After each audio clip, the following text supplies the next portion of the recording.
Amis, le Mali, c'est la puissance. Savez-vous que le Mali a annoncé pour 2025 la construction d'une industrie militaire? Cette initiative permettra de réduire considérablement la dépendance du pays à l'importation de certaines armes étrangères. Ces industries auront la capacité de produire des munitions, des explosifs, des armes, d'assurer le montage de véhicules militaires, de concevoir peut-être des systèmes électroniques, des logiciels, des équipements et bien d'autres technologies destinées uniquement aux FAMA. Et pour parvenir à cet objectif ambitieux, il était nécessaire de s'appuyer dans un premier temps sur des partenariats stratégiques avec des fournisseurs étrangers comme la Russie afin d'apprendre, de se former et de bâtir progressivement une indépendance militaire.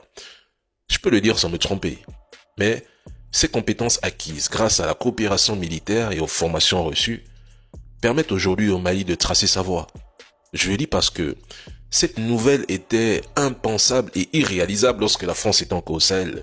Certains critiques disaient « vous quittez un maître pour un autre maître ». Pourtant, dans vos propres pays, vos dirigeants continuent de louer des hélicoptères, d'importer 100% de leur matériel militaire et vos soldats sont formés pour ne jamais affronter un ennemi extérieur.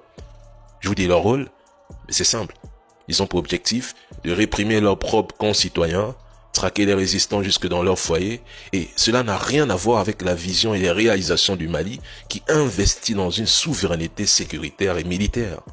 Mais il y a des nations qui, comme certains pays de l'AES, sont indépendantes dans plusieurs domaines. Et puis, il y a celles qui restent soumises. Et pour rappel, en Afrique, moins de 15 pays possèdent une industrie militaire digne de ce nom. Alors, je dis bravo aux FAMA pour cette avancée stratégique et visionnaire.